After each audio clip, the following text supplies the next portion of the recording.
നമസ്കാരം പ്രിയപ്പെട്ടവരെ. ഇന്നത്തെ ലോക വ്യാപാര യുദ്ധം, അതായത് ഇന്ത്യയും അമേരിക്കയും തമ്മിലുള്ള ലോക വ്യാപാര യുദ്ധത്തിന്റെ ആ ഒരു ട്രേഡ് യുദ്ധത്തിന്റെ കാര്യങ്ങൾ സംസാരിക്കുന്ന ഒരു പുതിയ വീഡിയോയിലേക്ക് എല്ലാവർക്കും സ്വാഗതം. ഇന്ത്യക്ക് 50% താരിഫ് എന്ന ഒരു കടുത്ത അനീതി ഏർപ്പെടുത്തിയ അമേരിക്കൻ പ്രസിഡന്റ് ഡൊണാൾഡ് ട്രംപിന്റെ നയങ്ങൾക്കെതിരെ ശക്തമായിട്ടുള്ള മറുപടി നൽകിയിരിക്കുകയാണ് നമ്മുടെ ഇന്ത്യൻ പ്രധാനമന്ത്രി നരേന്ദ്രമോദി. കഴിഞ്ഞുകൂടി അമേരിക്കയുടെ ഒരു ടാരിഫ് നയങ്ങൾക്കെതിരെ ഇന്ത്യ ഒരിക്കലും തലകുനിക്കില്ല എന്ന് തന്നെ കൃത്യമായി വ്യക്തമാക്കിയിരിക്കുകയാണ്. പ്രധാനമന്ത്രിയുടെ വാക്കുകൾ കേട്ടാൽ, രാജ്യത്തിന് പ്രതിസന്ധി കേട്ടാൽ, പലവിധ രാഷ്ട്രീയ വ്യത്യാസങ്ങൾ, രാഷ്ട്രീയമായ എതിർപ്പുകൾ ഉണ്ടെങ്കിലും നമ്മുടെ രാജ്യം, അതായത് നമ്മുടെ രാജ്യത്തെ പൗരന്മാരെല്ലാവരും തന്നെ ഒരുമിച്ച് നിൽക്കണം എന്നുള്ള സ്റ്റേറ്റ്മെന്റ് ആണ് കേരളത്തിലെ ധനമന്ത്രി KN ബാലഗോപാൽ അടക്കമുള്ളവർ പറയുന്നത്. പ്രധാനമന്ത്രിയുടെ ആ ഒരു ഉറച്ച ഇന്ത്യ തലകുനിക്കില്ല എന്ന് പറയുന്ന ആ ഒരു സ്റ്റേറ്റ്മെന്റിലേക്ക് നമുക്കൊന്ന് കണ്ണോടിക്കാം. हमारे लिए अपने किसानों का हित सर्वोच्च प्राथमिकता है।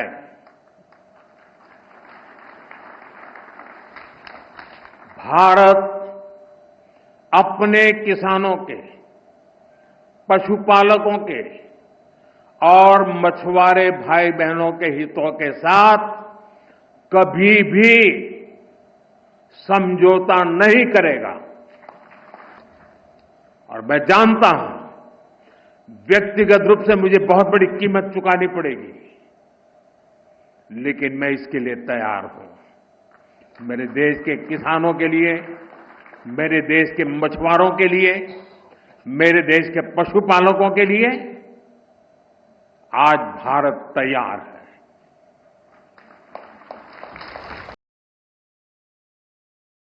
ഇന്ത്യൻ പ്രധാനമന്ത്രിയുടെ ഈ ഒരു വാക്കുകൾ കേട്ടപ്പോൾ ഇന്ത്യ പഴയ ഇന്ത്യയല്ല, ഈ ഇന്ത്യയോട് മുട്ടാൻ നിൽക്കണ്ട എന്ന് തന്നെയാണ് തോന്നിപ്പോകുന്നത്. അതെ, അമേരിക്ക കാണിക്കുന്ന ഈ ഒരു കടുത്ത കൃത്യവിലോപം എന്ന് പറയാൻ കാരണമുണ്ട്. കാരണം ഈ റഷ്യൻ എണ്ണ വാങ്ങുന്നതുമായിട്ടാണ് ഇന്ത്യക്ക് താരിഫ് ഏർപ്പെടുത്തുന്നത്. അങ്ങനെ പലവിധ ന്യായങ്ങളും ട്രംപ് പറയുന്നു. പക്ഷേ റഷ്യൻ എണ്ണ വാങ്ങുന്നത് കൊണ്ട് താരിഫ് ഏർപ്പെടുത്തുന്നതിൽ ഏറ്റവും കൂടുതൽ താരിഫ് ഏർപ്പെടുത്തുന്ന രാജ്യം ചൈനയാണ്. റഷ്യയിൽ നിന്ന് ഏറ്റവും കൂടുതൽ എണ്ണ വാങ്ങുന്നത്. പക്ഷേ അമേരിക്കൻ താല്പര്യങ്ങൾ അതൊന്നുമല്ല. ഇന്ത്യൻ വിപണി, അതായത് ഇന്ത്യൻ കാർഷിക വിപണിയും ഇന്ത്യൻ പാലുൽപാദന വിപണിയും ഇന്ത്യയുടെ സ്റ്റീൽ, അതേപോലെ സ്പെയർ പാർട്സ് വിപണി, പലവിധ സംരംഭകർ ചെയ്യുന്ന വിപണിയേക്ക് അമേരിക്കയ്ക്ക് ടാക്സ് കുറച്ചുകൊണ്ട് തുറന്നു കൊടുക്കണം. അവരുടെ ചീത്ത അല്ലെങ്കിൽ അവരുടെ ഒരു ഉൽപ്പന്നങ്ങൾ കൊണ്ടുവന്ന് വിൽക്കുവാൻ ഇന്ത്യയെ ഒരു വിപണിയാക്കി മാറ്റണം. 147 കോടി ജനങ്ങളുള്ള ഇന്ത്യയെ ഒരു വിപണിയാക്കി മാറ്റണം എന്നൊക്കെയാണ് അവരുടെ ഒരു ആവശ്യം. ആ ഒരു ആവശ്യം ഇന്ത്യ ഒരിക്കലും അംഗീകരിക്കില്ല എന്ന ആ ഒരു നിലപാടെടുത്തിരുന്നു ഇന്ത്യ. രാജ്യത്തെ കർഷകരുടെ, ചെറുകിട സംരംഭകരുടെ, പാലുൽപാദകരുടെ, അതായത് ഫാർമേഴ്സിന്റെ ഏറ്റവും ഒരു താല്പര്യത്തിന് ഘടകവിരുദ്ധമായി ഇന്ത്യ യാതൊരു നിലപാടുകളും എടുക്കില്ല. അമേരിക്കയുടെ ഈ ഒരു ലിബറൽ ട്രേഡിനോട് ഇന്ത്യ സഹകരിക്കില്ല. പരസ്പരം ബഹുമാനിച്ചുകൊണ്ടുള്ള ആ ഒരു വ്യാപാര കരാറിന് മാത്രം ഇന്ത്യ അംഗീകരിക്കുകയുള്ളൂ എന്ന് പറഞ്ഞതുകൊണ്ട് മാത്രമാണ് ഡൊണാൾഡ് ട്രംപ് കൂട്ടരും ഇന്ത്യക്കെതിരെ ഒരിക്കലും നീതിയുക്തവും പ്രായോഗികമല്ലാത്ത അധിക തീരുവ, അധിക പെനാൽറ്റി തുടങ്ങിയ കാര്യങ്ങൾ ചുമത്തുന്നത് എല്ലാ ലോക രാജ്യങ്ങൾക്കെന്നാൽ എല്ലാവർക്കും വ്യക്തമാണ്. പക്ഷേ ഇന്ത്യ ഒരിക്കലും അമേരിക്കയുടെ ഈ ഒരു നയങ്ങൾക്ക് മുൻപിൽ, വിരട്ടലുകൾക്ക് മുൻപിൽ മുട്ടുമടക്കാൻ തയ്യാറായില്ല ഇന്ത്യൻ ഭരണകൂടം. അത് മാത്രമല്ല, എല്ലാവരും ഇന്ത്യയെ ചത്ത സമ്പദ് വ്യവസ്ഥ എന്ന് വരെ അമേരിക്കൻ പ്രസിഡന്റ് ഡൊണാൾഡ് ട്രംപ് വിശേഷിപ്പിക്കുകയുണ്ടായി. പക്ഷേ മിസ്റ്റർ ഡൊണാൾഡ് ട്രംപ്, താങ്കൾ മനസ്സിലാക്കേണ്ട ഒരു കാര്യമുണ്ട്. അതായത് ജപ്പാനെ പിന്തള്ളി ഇന്ത്യ ലോകത്തിലെ സാമ്പത്തിക ശക്തിയായി ജർമ്മനിയുടെ താഴെ എത്തിക്കഴിഞ്ഞു. അമേരിക്ക, ചൈന, റഷ്യ, ജർമ്മനി കഴിഞ്ഞാൽ ലോകത്തിലെ ഏറ്റവും വലിയ സാമ്പത്തിക ശേഷി, ഏറ്റവും വലിയ എക്കണോമി ഇന്ത്യയുടേതാണെന്ന് ട്രംപ് മറന്നു പോകരുത് എന്നാണ് ഓർമ്മിപ്പിക്കുന്നത്. 140 കോടി ജനങ്ങളുള്ള രാജ്യത്തിന്റെ മാർക്കറ്റ് ട്രംപ് വിട്ടുകളഞ്ഞാൽ ഇന്ത്യക്ക് മാത്രമല്ല ട്രംപിനും കൂടിയുള്ള, അമേരിക്കയ്ക്ക് കൂടിയുള്ള ഒരു പണിയാണ് എന്ന് പറയുകയാണ്.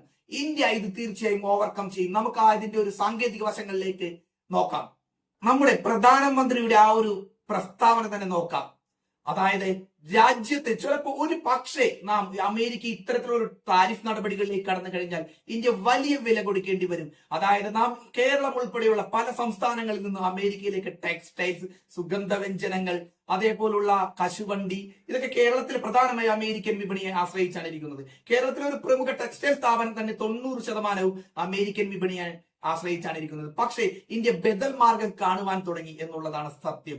നമ്മൾക്ക് ഒരുപാട് പ്രത്യാഘാതങ്ങൾ ഉണ്ടാകാം. പക്ഷേ അമേരിക്കയുടെ ഈ ഒരു ഭീഷണിക്ക് മുൻപിൽ, ഒരു പുതു കോളനി വാഴ്ചയ്ക്ക് മുൻപിൽ രാജ്യത്തെ ചെറുകിട കർഷകരുടെ, ക്ഷീരോത്പാദകരുടെ, സംരംഭകരുടെ, എല്ലാവരുടെയും നട്ടെല്ലൊടിച്ചുകൊണ്ടുള്ള ഒരു നിലപാട് ഇന്ത്യ സ്വീകരിക്കില്ല എന്ന് തന്നെയാണ് പറയുന്നത്. ട്രംപിന്റെ ഈ ഒരു താരിഫ് നയം ട്രംപിനാണ് ഏറ്റവും കൂടുതൽ പണിയാക്കാൻ പോകുന്നത്. അമേരിക്കൻ സമ്പദ് വ്യവസ്ഥയിൽ ഇപ്പോഴേ തന്നെ പണപ്പെരുപ്പ് കൂടി. ട്രംപ് ഇന്ത്യക്ക് മാത്രമല്ല, ഒരു തെരഞ്ഞെടുപ്പിന് ശേഷം അമേരിക്കൻ സമ്പദ് വ്യവസ്ഥ ആകെ തകർന്നിരുന്നു.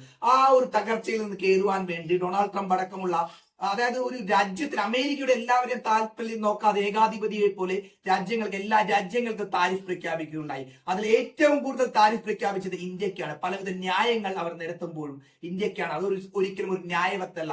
പക്ഷേ അത് ഇന്ത്യ നേരിടാൻ തയ്യാറാണെന്ന് ഇന്ത്യൻ പ്രധാനമന്ത്രിയുടെ ഒരു പ്രസ്താവന കണ്ടപ്പോൾ രാജ്യത്തെ ഒരു പൗരൻ എന്ന രീതിയിൽ ഒരു ആത്മാഭിമാനത്തിന്റെ നിർവൃതി ഉണ്ടായി എന്നാണ് പറയുന്നത്. കാരണം ലോക പോലീസ് കളിക്കാൻ അമേരിക്കയിൽ നിൽക്കണ്ട. ഈ അമേരിക്കയുടെ ഒരു പ്രഖ്യാപനത്തോടു കൂടി ഇന്ത്യ കൂടുതൽ റഷ്യയുമായും ചൈനയുമായും അടുത്തു. ചൈനയുമായി അതിർത്തി തർക്കം, സാമ്പത്തിക തർക്കം, പല തർക്കങ്ങളും ഉണ്ടെങ്കിൽ കൂടി ഒരു ഇതിനെതിലുള്ള നീക്കങ്ങൾ കൂടി ഇന്ത്യ ചൈന ബന്ധം ശക്തിയായി, ഇന്ത്യ റഷ്യ ബന്ധം ശക്തിയായി. ഈ മൂന്ന് രാജ്യങ്ങളുടെ തന്നെ കണക്കിലെടുക്കാം. ലോകത്തിലെ ജനസംഖ്യയുടെ കാര്യത്തിലാണെങ്കിലും ലോക GDP-യുടെ കാര്യത്തിലാണെങ്കിലും 37%, ലോക ജനസംഖ്യയുടെ 40% വരെ ഒരു കോൺട്രിബ്യൂട്ട് ചെയ്യാൻ കഴിവുള്ള ഈ മൂന്ന് രാജ്യങ്ങൾ കൂടിയാണ്. അത് മാത്രമല്ല, ബ്രിക്സ് എന്ന് പറയുന്ന ആ ഒരു സംഘടനാ ശക്തി ഉയർന്നു വരുന്നുണ്ട്. ഒരു പക്ഷെ ഡോളറാണ് അമേരിക്കയുടെ ഏറ്റവും വലിയ ശക്തി. ലോകത്തെ ഏറ്റവും കൂടുതൽ വ്യാപാരം നടക്കുന്ന ഡോളറിലാണ്. ഈ ഒരു ഡോളറിനെ പൊളിക്കുക എന്ന ഒരു ഉദ്ദേശത്തോടു കൂടി ഭാവിയിലേക്ക് ഒരു 10-15 വർഷത്തിനുള്ളിൽ ബ്രിക്സ് ഒരു കറൻസി ഇറക്കി ലോക രാജ്യങ്ങളുടെ മുൻപിൽ തങ്ങൾ ഒരു വലിയ അമേരിക്കയ്ക്ക് ബദലായി, ഡോളറിന് ബദലായ ഒരു സാമ്പത്തിക ശക്തിയായി ഉയർന്നു വരാൻ ട്രംപിന്റെ ഈ ഒരു തീരുവയ്ക്ക് ഇന്ത്യക്ക് ഒരു ഫ്യൂവൽ ആകുമെന്ന് തീർച്ചയായും ഉറപ്പാണ്. ട്രംപിന്റെ ഈ ഒരു നടപടി ഇന്ത്യയെ എങ്ങനെ ബാധിക്കും? തീർച്ചയായും ബാധിക്കും.